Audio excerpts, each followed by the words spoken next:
Tuhan bersamamu.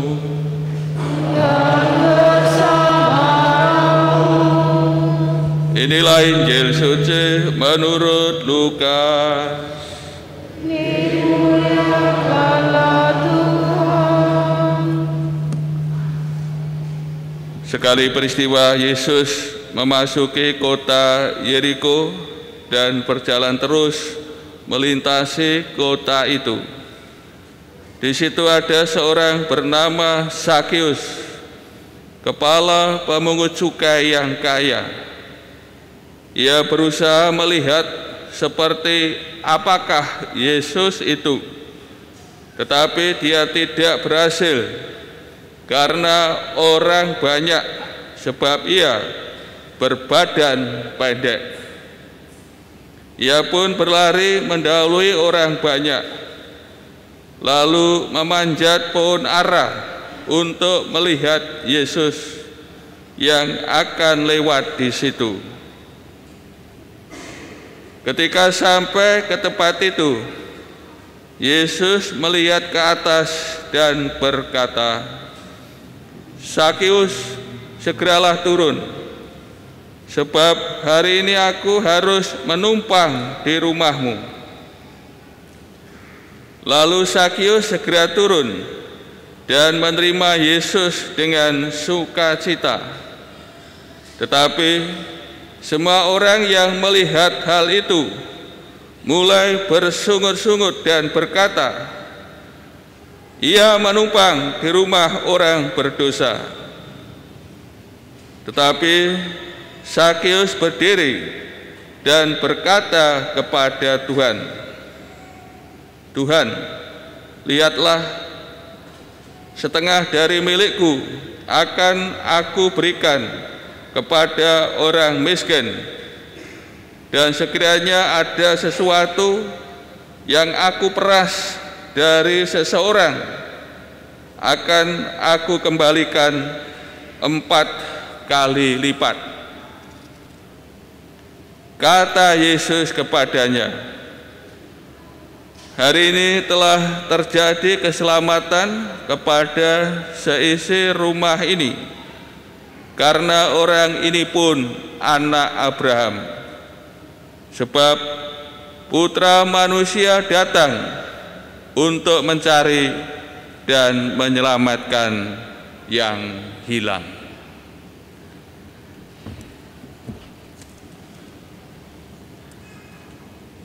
Demikianlah sabda Tuhan.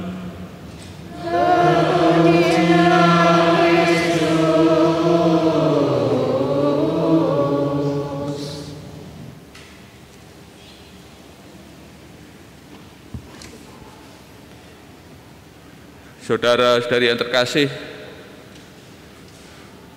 kisah tentang Sakeus tentu bagi kita ya tidak asing. Kisah ini sangat populer dan tentu kita sudah mengenal ya kisah ini sejak kita masih sekolah minggu. Kisahnya cukup menarik.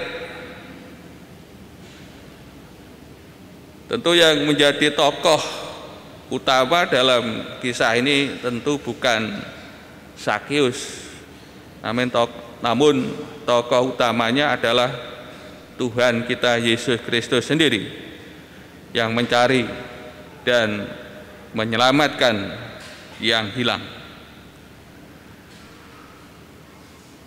Saudara-saudari kasih, dalam perjalanan ke Yerusalem ya, ini orang-orang dari Galilea yang lewat seberang sungai Yordan. Kota Yeriko merupakan persinggahan terakhir sebelum masuk Yerusalem. Persinggahan terakhir. Kalau orang-orang dari Galilea yang melewati seberang sungai Yordan maka kota Yeriko sebagai ya persinggahan terakhir sebelum memasuki kota Yerusalem. Kota Yeriko sendiri ini berada pada perbatasan antara Yudea dan Perea. Maka kota Yeriko menjadi tempat yang strategis untuk menarik cukai. Orang-orang yang dari Perea mau masuk Yudea, maka di Yeriko inilah orang harus membayar ya.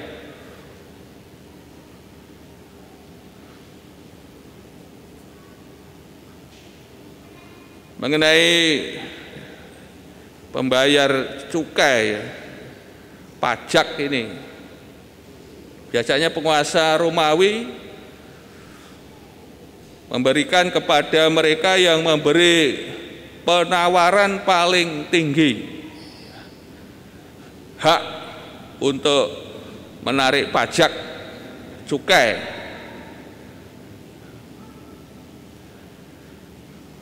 Dan tadi dikisahkan Sakius ya, ini yang membeli hak menarik pajak di Yeriko. Dan tentu nanti Sakius juga memperkerjakan anak buahnya. Maka Sakius sebagai ya, orang kaya.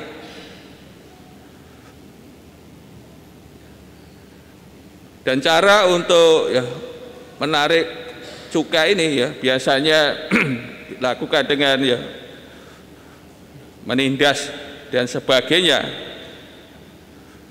dengan cara yang tidak adil. Maka pekerjaan memungut cukai ini oleh orang-orang Yahudi dianggap hina, karena cara untuk mendapat itu dengan ya, tidak adil, dengan menindas dan sebagainya, dan juga bekerja sama dengan ya, penguasa Romawi, penguasa kafir, dan juga dianggap sebagai yang hilang, ya, orang hilang. Maka pekerjaan pemungut cukai oleh orang-orang Yahudi dikategorikan sebagai ya, orang berdosa. Ya. Mereka ini disamakan dengan pelacur atau orang kafir. Ini yang mengenai pemungut cukai yang disingkiri oleh masyarakat.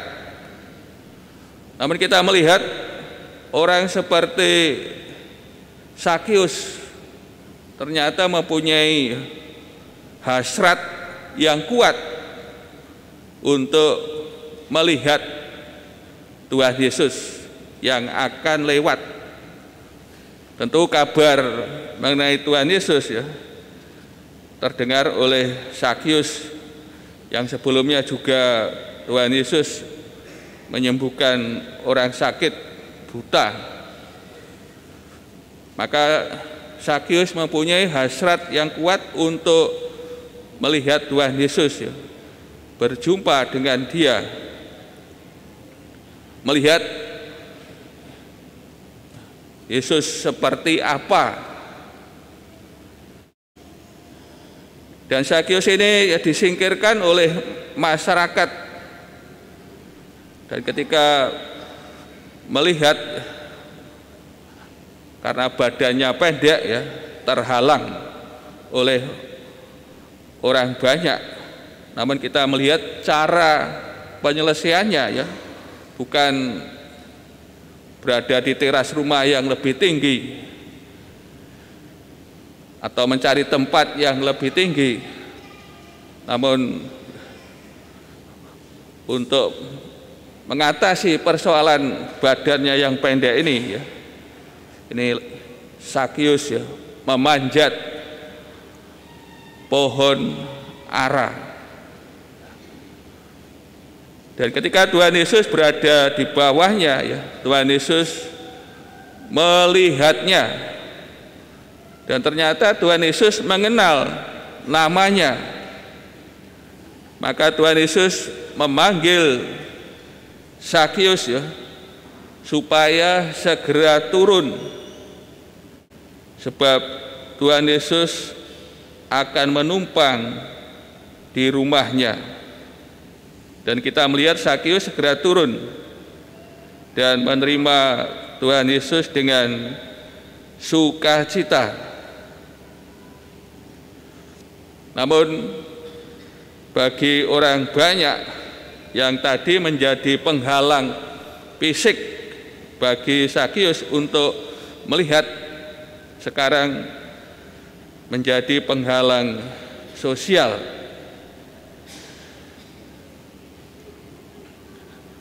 Mereka mulai bersungut-sungut dan berkata, ia menumpang di rumah orang berdosa. Ini tanggapan orang banyak yang tentu tidak ikhlas. Tuhan Yesus sebagai guru ya, bergaul bahkan ya menumpang di rumah orang berdosa ya, yaitu Sakius. Saudara yang kasih, dan kita melihat tanggapan Sakius yang secara total. Sakius yang berkata kepada Tuhan bahwa setengah dari miliknya akan diberikan kepada orang miskin,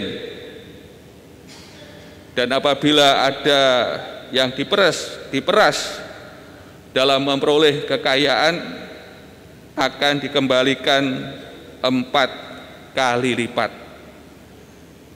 Yang sebenarnya dalam hukum Yahudi, kalau ada yang diperas itu dikembalikan ditambah 1/5 dari nilai yang diperas. Beda dengan domba ya, yang dirampok dan tidak dapat dikembalikan hidup-hidup, maka ada kewajiban untuk mengembalikan 4 kali lipat. Maka di sini Sakius memberi tuntutan yang tertinggi ya, bila ada harta yang didapat dengan cara diperas akan membalikan 4 kali lipat. Kemudian Tuhan Yesus bersabda, hari ini telah terjadi keselamatan kepada seisi rumah ini. Ini hari ini ya, terjadi penyelamatan. Hari terjadi keselamatan di rumah Sakius. Tidak hanya Sakius yang menerima keselamatan, namun seisi rumahnya. Dan Tuhan Yesus menegaskan, orang ini pun anak Abraham. Kalau bagi orang lain ya, dan termasuk orang-orang Farisi ya, orang berdosa dikeluarkan ya, dari keturunan anak Abraham ya, sudah tidak mempunyai hak keselamatan. Namun berbeda dengan ya, Tuhan kita Yesus Kristus, Ia datang mencari dan menyelamatkan yang hilang. orang berdosa ya, dicari, diselamatkan. Mereka ini masih anak Abraham ya, ahli waris keselamatan. Saudara yang kasih, berbahagialah orang yang mendapat anugerah pertobatan seperti Sakius. Memang pertobatan adalah anugerah Allah. Maka di sini tampak dalam pertobatan Sakius, tokoh utamanya adalah Tuhan Yesus Kristus sendiri yang mencari dan menyelamatkan yang hilang. Nampak belas kasih Allah bagi orang berdosa.